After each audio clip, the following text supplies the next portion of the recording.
आप सभी को सुबह का नमस्कार। आप सब अच्छे होंगे और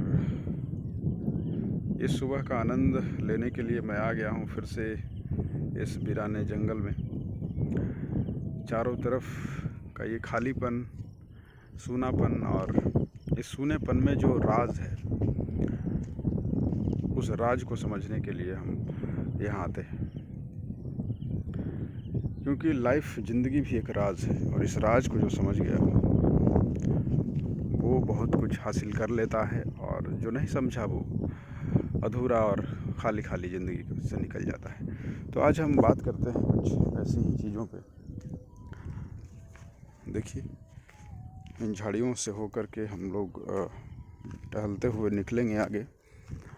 और टहलना सुबह के लिए बहुत अच्छा है। और जब आपको ऐसा जगह मिलता है टहलने को, लोग घर में वॉकिंग कर लेते हैं सिटी में, या फिर जिनके पास समय नहीं है, जिनके पास जगह नहीं है, तो उनके लिए समस्या। पर हमारे लिए जगह की कोई कमी नहीं है। ये इतना बड़ा विशाल एरिया, जिसमें हम जब भी चाहें जब घूम सकते हैं। कोई बाउंडेशन नहीं, आज़ाद पंछी की तरह। जैसे पंछी का कोई दायरा नहीं होता, वो उड़ता है बस, उसका कोई सीमा नहीं होता, उसका कोई, उसी तरह से हम लोग का भी होना चाहिए, कोई दायरा नहीं। जितने हम दायरे में रहेंगे उतना ही हम कमज़ोर महसूस कर पाएंगे अपने आप को। तो इतना विशाल एरिया में हम घूमते हैं, और ये कभी कभी मौका मिलता है तो इसका फ़ायदा भी उठाना चाहिए, इस आज़ादी का। और जब तक लाइफ में आज़ादी ना हो ना, तो फिर बहुत ज़्यादा आनंद नहीं मिलता आपको। इसलिए ज़िंदगी में आज़ादी तो चाहिए, कुछ ही वक्त के लिए चाहिए, लेकिन चाहिए। उससे आपकी सारी नेगेटिविटी ख़त्म हो जाती है, उससे आप रिफ़्रेश तो फील करते ही हो, और ज़्यादा एनर्जी आपको मिलता है, ज़्यादा चीज़ें आप समझ पाते हो ज़िंदगी के बहुत गहराई से। देखिए, पीपल का पेड़ है, अभी पतझड़ का मौसम है, इसके पत्ते कितने सुनहरे हैं, एकदम शाइनिंग कर रहे हैं, ग्रीन ग्रीन। देखिए, ये मनमोहक दृश्य है। और ये सब दृश्य जो है वो देखने को मिलता है जब आप वीराने में निकलते हैं। घर में तो मिलेगा नहीं, घर में तो सीमित चीज़ें हैं। तो जब आप बाहर निकलते हैं किसी चीज़ की खोज में, किसी की तलाश में, तब आप बहुत कुछ आपको मिलता है और आप उसका आनंद उठाते हैं। देखिए, सूर्य देवता आज तो बहुत ज़्यादा ऊपर आ गए हैं। आज थोड़ा मैं लेट हो गया, नहीं तो मैं इनसे हमेशा पहले आता हूँ। देखिए, ग्रीन ट्री कितनी अच्छी है। बहुत सारे पेड़ पौधे लगाए गए हैं सरकार की तरफ से। अच्छा है, नेचर को बचाने के लिए हमें पेड़ पौधों का ध्यान रखना चाहिए। इनके बिना हम जी नहीं सकते, क्योंकि ये जो ठंडी हवा का आनंद ले रहे हैं ना, इन्हीं की वजह से। इंसान हमेशा लेता है, कुछ देता नहीं कभी प्रकृति को, लेकिन पेड़ पौधे हमेशा देते हैं, नेचर हमेशा देता है। इन्हीं की बदौलत आज हम अच्छी हवा ले पाते हैं, अच्छा एनवायरनमेंट ले पाते हैं। तो यही सब चीज़ें हैं, ज़िंदगी की उतार चढ़ाव को आपको हैंडल करना है। और इस सूरज की तरह, जैसे कभी कभी हमने देखा है कि सूरज के पास इतना एनर्जी है, उसका टाइमिंग कभी ख़राब नहीं होता, वो अभी अपना कर्तव्य कभी भूलता नहीं। लेकिन हम लोग कर्तव्य भूल जाते हैं। लेकिन एक मज़े की बात तो ये भी है कि हर इंसान के ज़िंदगी में कभी कुछ ऐसा वक्त आता है जो वो उसको अंधेरे में कर देता है, उसको डुबा देता है, आता है। उस वक्त से निकलने के लिए, उस समय को बीट करने के लिए, या तो वो खुद से उसको, उस लड़ाई को जीते, या फिर उसे किसी का सहारा चाहिए होता है, किसी का भी। ये कहते हैं ना, डूबते को तिनका का सहारा भी काफ़ी होता है। जिस तरह गीता में अर्जुन को भगवान कृष्ण ने ज्ञान दिया था और वो युद्ध को लड़ पाया, जीत पाया, उसी तरह हर इंसान का जीवन गीता का, महाभारत का युद्ध ही है। और इंसान कमज़ोर तब पड़ता है जब बात उसके मन पे आती है, उसके अंदर की फीलिंग्स पे आती है, तब वो हथियार रख देता है और कहता है मैं नहीं कर सकता, और वो शोक में चला जाता है, डूब जाता है अंधेरे में। और ये वही इंसान के साथ होता है जिसके पास अपनी अंदर की फीलिंग हो। सबके साथ नहीं होता, क्योंकि महाभारत के युद्ध में बहुत सारे योद्धा थे, लेकिन अर्जुन ने ही हथियार क्यों रखा, इस बात को समझने की बात है। और ये पूरे इंसानियत का परिचायक है। वो ऐसा नहीं है कि वो किसी कहानी का पात्र है, वो पूरे लाइफ को दर्शाता है। अर्जुन एक परफेक्ट व्यक्ति है। उसके पास धर्म की ताकत है, उसके पास ज्ञान की ताकत है, उसके पास अपनों की समझ की ताकत है, अपनों की रिश्ते, और उसके पास प्रेम की शक्ति है। तो जब ये सब चीज़ें एक परफेक्ट इंसान को तभी बनाता है, और जब ये सारे गुण एक व्यक्ति में होता है ना, वही व्यक्ति सोचता ज़्यादा है, और जब सोचता ज़्यादा है तो उसे कहीं ना कहीं झुकना भी पड़ता है, उसे कहीं ना कहीं हथियार रखना पड़ता है अपनों के लिए। अर्जुन भी तो अपनों के लिए हथियार रखा था। उसे लगा कि नहीं, ये चाहे कितने भी बड़े दुश्मन क्यों ना हो मेरे, लेकिन है तो मेरे भाई ही, हैं तो मेरे दादा ही, हैं तो मेरे गुरु ही, हम इनके प्रति कैसे हथियार उठा सकते हैं। वही आज की ज़िंदगी में भी हो रही है, बस चेंज है उसका स्वरूप, प्रारूप। 1 मिनट के लिए अगर आपके घर में, अपने जीवन से जुड़ी मैं बातें करता हूँ, आपके घर में अगर आप अपनों से प्रेम करते हैं तो अपनों के खिलाफ आप नहीं खड़े हो पाते हैं। कोई भी फैसला लेने में आप डरते हैं, कोई भी सवाल करने से डरते हैं। तो वही होता है अर्जुन की तरह आपके साथ भी। आप जवाब नहीं दे पाते, आप डूब जाते हैं। और ये अच्छी बात भी है, लेकिन कभी कभी इसका नुकसान भी उठाना पड़ता है, बहुत भयंकर रूप से।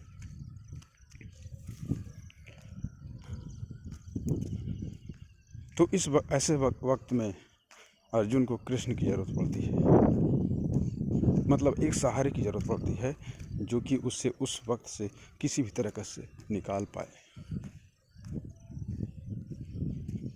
और जब वो उस वक्त से निकल जाता है तो फिर वो युद्ध लड़ता भी है और जीतता भी है।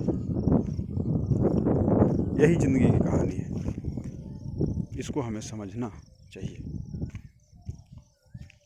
तो हमारे लाइफ में भी वही हो रहा है।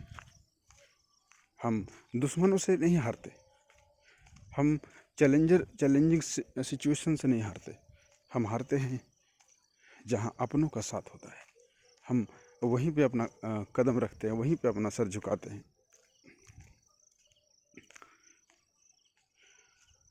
तो ये बहुत ही इम्पोर्टेंट बात है हमारे लिए भी, आपके लिए भी, और सबके लिए। ये कुरुक्षेत्र है, हर इंसान के लिए ये जीवन एक कुरुक्षेत्र है। उसमें हमें अपनों से, परायों से, दोस्तों से, दुश्मनों से लड़ना पड़ता है, जूझना पड़ता है, उनके साथ खड़ा होना पड़ता है। हर सिचुएशन में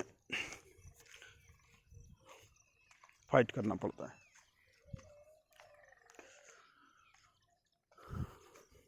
तो बस अपने जीवन में एक, आप अगर अर्जुन है तो आपके पास एक कृष्ण होना चाहिए जो आपको उस मुश्किल हालात से निकाल पाए। और वो कृष्ण कौन है? कृष्ण का मतलब होता है भगवान। भगवान का मतलब होता है कि आपको उस मुश्किल हालात से जो बाहर कर दे, चाहे वो कोई भी हो, कोई भी हो। कभी कभी सूरज को देख करके भी हमें लगता है कि यह हमें बहुत कुछ सिखाता है, इसका कर्तव्य, इसकी ड्यूटी। आपको नहीं लगता? ये सुबह बिना किसी के कहे उठ जाता है और अपने काम पे लग जाता है। कोई दुनिया वाले सोते रहें, जागते रहें, कुछ फ़र्क नहीं पड़ता। तो हमारे ज़िंदगी में ऐसा ही होना चाहिए। बिना किसी कहे अपने ड्यूटी पे कायम, अपने कर्तव्य का पालन। तो सूरज भी कभी कभी जब बादल घने छा जाते हैं ना, तो पूरी तरह से सूरज को ढक लेता है, उसको निगल जाता है अंधेरा। तो ये चीज़ मैंने देखी है कि इतना शक्तिशाली जो पूरे ब्रह्मांड को रोशनी देता है, वो भी कहीं बादलों के चपेट में आ जाए तो वो भी डूब जाता है। उसका रोशनी हम तक नहीं पहुंच पाता और हमारा पृथ्वी भी अंधेरे में आ जाता है, हमारी दुनिया भी अंधेरा में हो जाता है। तो ये बादल क्या है? ये बादल मुसीबत हैं, ये चैलेंजिंग पॉइंट हैं और ये सिचुएशन है जो कभी कभी कितना भी इंसान होश ज्ञानवान क्यों ना हो, कितना भी शक्तिशाली क्यों ना हो, उसे बिखेर देता है, उसे तोड़ देता है, उसे झुका देता है, उसकी रोशनी को ढक देता है। ये मैंने महसूस किया है। अर्जुन कम शक्तिशाली नहीं था, लेकिन परिस्थिति ने उसको ऐसा बना दिया कि उसके हाथों में धनुष भी नहीं वो उठा पा रहा था शोक के कारण। तो ऐसी परिस्थितियाँ हो जाती है। शक्तिशाली से शक्तिशाली इंसान भी कभी कभी इतना कमज़ोर हो जाता है कि उसे एक सहारे की ज़रूरत पड़ने लग जाती है। तो ये हर एक के जीवन में होता है और होता रहेगा।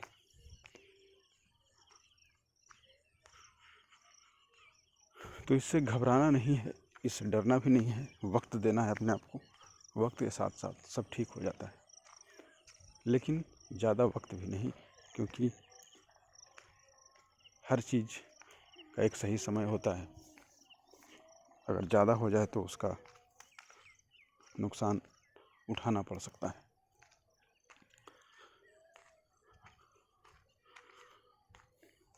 तो इस तरह की चर्चाएं, इस तरह का सोच जब आप निकलते हैं दूर, तो आपके दिमाग में उठता है, चलता है सब चीज़ें। और निरीक्षण करना भी बहुत ज़रूरी है कि आपकी ज़िंदगी में क्या चल रहा है।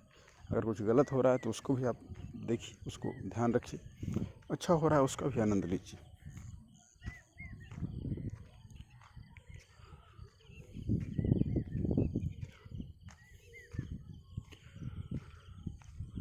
ये बातें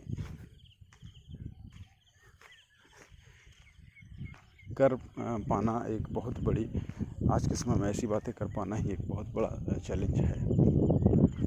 क्योंकि जीवन को जब तक उतनी गहराई से हम नहीं देखते, तब तक हम चीज़ों को समझ नहीं पाते। और जब मुश्किल हालात से आप निकलते हैं तो आपको वहाँ से बहुत कुछ सीखने को मिलता है। जब आपके जीवन में दुख होता है, समस्याएं होती है, संघर्ष होता है, जब आप उसमें लड़ रहे होते हैं, तो उसमें आपको उन चीज़ों का समझ नहीं होता, ज्ञान नहीं होता, लगता है पता नहीं क्या हो गया मेरी ज़िंदगी में। लेकिन जब उससे आप निकलते हैं तो आप उससे बहुत कुछ सीख सकते हैं और अनुभव प्राप्त कर सकते हैं। और एक्सपीरियंस, अनुभव ही तो ज्ञान है, और क्या है, अनुभव ही ज्ञान है। जितना आपको एक्सपीरियंस होता है ज़िंदगी का, उतना आप समझदार होते हैं, उतना आप सिचुएशन को हैंडल करना जानते हैं।